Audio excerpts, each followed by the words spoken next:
At the University of Utah, Salt Lake City Police Department have arrested a nurse. Her name is, what was it? Alex Wubbles is her name. Mm-hmm. Two-time Olympian. Oh, really? Yes. I didn't know that. Yeah. Under her maiden name. Mm-hmm. So, okay, let me break the skinny down for you. If you haven't heard by now, fuck, I don't know how you haven't, because this is one of the first like news items that a white woman was brutalized. All right. Yes, everybody heard about it. Well, I caught on to this because I was like, holy shit, that's breaking news. And I started sharing it with people, and next thing I know, I come home from work tonight, and my wife's like, have you seen this video yet? And I'm like, yeah, like 24 hours ago. I shared it with like 20 people. What the fuck? Yeah. And so it's just really interesting to me that Utah's once again hit the fucking world stage for us being in a bad way. Never good. So we never make the national news for being neat. There was a gentleman that works as a part-time police officer that was driving a semi-truck, and I don't remember exactly where the accident happened, and you guys don't need all the fucking details here. But the thing is, he was driving a semi-truck, and there was a suspect fleeing police officers in a high-speed chase, smashed his truck into the semi, caused the accident. The guy that was fleeing from the cops died. The guy that was just driving the truck for his job ended up with burns and is in a burn unit in the hospital and is under sedation. Yes, he was sedated for his burns. Yeah, because that's terrible. That's a bad thing to happen.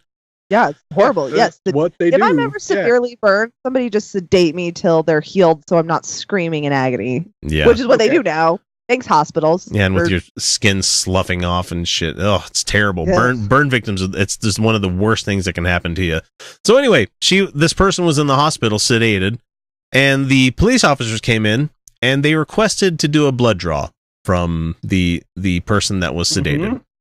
Not a suspect in anything. Not a suspect, just somebody that was involved, and they wanted to test his blood, apparently, I guess, to see what substances were in it, but that's funny enough because they're going to be testing. But they did it to protect him? Here's what I don't understand is like, and the nurse lady said this in the video, that if you draw his blood now after he's been sedated, he's got stuff in his bloodstream from us sedating him. Yeah. What? Wow, so that blood test would show up with, drugs in his system. How about that? But anyway, so they wanted to do a blood draw on this guy, and fortunately, the hospital had a policy in place which was written with the consent of the police department. They worked together on this. And based off of a Supreme Court ruling. Yeah, based off Supreme Court rulings and Fourth Amendment rights, where you have the no illegal search and seizure, which is still a thing, people, hopefully. It is a thing. And so they wanted to draw the blood, and the nurse is like, no, we can't do that unless A, he's under arrest, B, you have a warrant, or C, he gives consent. Let's just go ahead and take away C because he can't. Yeah, he's out. And are you placing him under arrest? No. Okay, well, there goes that one. Do you have a warrant? No, you don't have that one either? How about you call that judge that's on call all the time? Even the cop admitted. The cop admitted we don't have probable cause for a warrant. No, they didn't. So there's no way they could. And so being told no by this lady, this wonderful nurse lady, who, pissed by the off way, was on the phone with her supervisor. Yeah.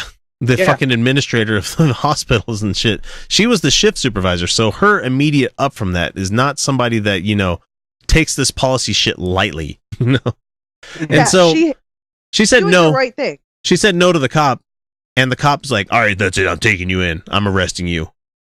Yeah. Just, dragged her out of the fucking place, put her in cuffs, and threw her in the back of threw her into a cop car.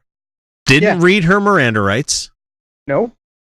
Didn't let her know why she was under arrest. They tried to come out with a whole obstruction of justice because you're obstructing us from getting the blood for the investigation we need to do. And the shift supervisor for the cop, oh my God. If you watch the whole extended one, he's sitting there trying to gaslight this lady, trying to tell her that the reason that you need to do what we say is because if it's illegally obtained blood, it's poison of the fruit of whatever the fuck it is, the poison fruit from the tree of knowledge, whatever it is. Fruit of the poison tree. Yeah. And so they're trying to say that's the case of what would happen if this got admitted to court. And it's like, why are you trying to take this to court? What is your... This guy's the suspect. He's not a suspect. He's just a guy that got into an accident, burned, and now he's laying there sedated. That's the thing that keeps killing me. I'm like, why do you want his blood? Yeah. He's like, we did it to protect him. From what? So he was apparently the cop by the name of Payne said that he was responding to a request from another police department to get the blood sample to determine if the patient had any chemical substances in his system at the time of the crash. Unless you have his blood from the time of the crash, it's inadmissible. You can't use it. So Payne explained that the exigent circumstances and implied consent law. Implied consent. Nope. No, that's not what implied consent means. Implied consent is where, let's say you have somebody injured or sick or something, and without a DNR, and in field, DNRs don't apply. I don't know if you guys knew that, but like let's say you have a DNR and then you collapse in the street. Don't apply. It doesn't apply. It just doesn't. Because they can't verify it in field. You can't, like, just random people can't verify it. So you always err on the side of not dead. And so implied consent is if somebody is injured or sick or something and they say don't treat me, you wait till they pass the fuck out, and then at the time of passing out you can administer emergency response, because that is considered implied consent. You are guessing that they would want you to save their life. And the reason being is that the consequences for doing that are far less severe than not doing it. Right? Yeah. Right. Yeah.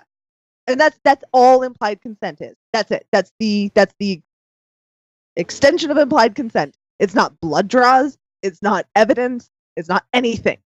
The Supreme Court even ruled on this. Implied consent does not mean blood draws. No. Like, even if you were to be pulled over for a DUI, you were potentially facing it. Like, at that point, when you are arrested for it, that's when they can get the stuff from you. But if you're unconscious, they can't get it from you without, well, you're under arrest, so they can get it. If you're under arrest, they have to have probable cause in order to arrest you. They can't just arrest you for nothing. I mean, technically they shouldn't be able to, though they do. So this poor lady they can arrest you for anything, but they can't charge you. Yeah. They could fuck up your day like they did with this lady. They can seriously fuck up your day. So she drove away. She ran through the system. She probably had to post bail or something. And it's ridiculous. They released her or what? They didn't. He threw her in the front seat of an unmarked car. And then another officer stood there and going, you should have given him the blood. You should have given him the blood. For 22 minutes she was in this car while he was in there arguing with the hospital staff, and then he finally came out and let her go. Oh. See, I didn't catch that last part, because it's bullshit that he went through this to begin with. This is a guy that is not used. Unacceptable. This is a guy that's not used to hearing no and does not like it when he hears it from women. So don't think that I'm making this shit up. One look at this guy told me that he's the kind of person to put 5 across her eyes if she says no, kind of thing. He seems like an abuser. He's particularly blamed her. Yeah. The man on the phone he didn't blame.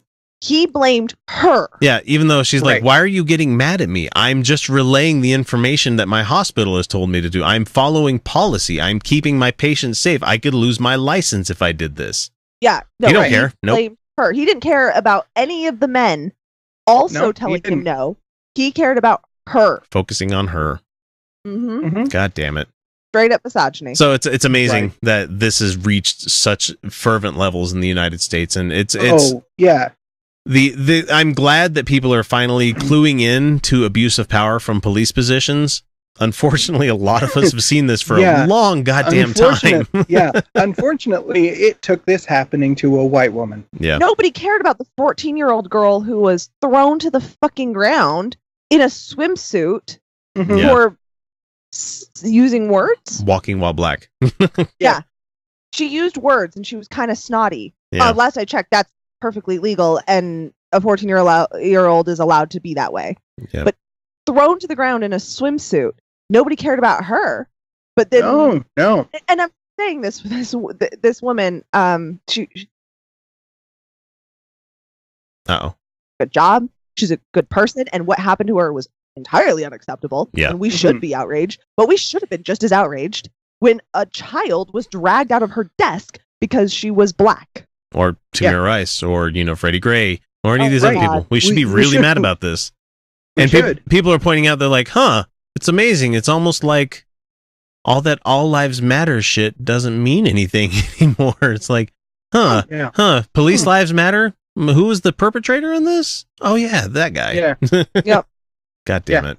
So, way to go, Utah. Way to make ourselves even more known to the world. Way to go. Hey, we should also point out that the statement released by the mayor chief and the police chief and the mayor were all they're pretty good statements. This police officer has not been fired yet. Yeah. No, he's not fired, but they can't just fire him. They have to go through investigation. Oh. They have to go through internal affairs. I'm glad that there is also not just an police investigating the police internal affairs thing, but actually an independent one as well. So. Oh yeah, there is. Yeah. But knowing Sim Gill, our lead guy in this, he's not the kind to put up with this kind of corruption. So he's going for blood in this thing. Sim is a good guy. Yeah. Sim is actually not a bad guy. I've met him several times, and he's actually like I love hearing him talk. Decent.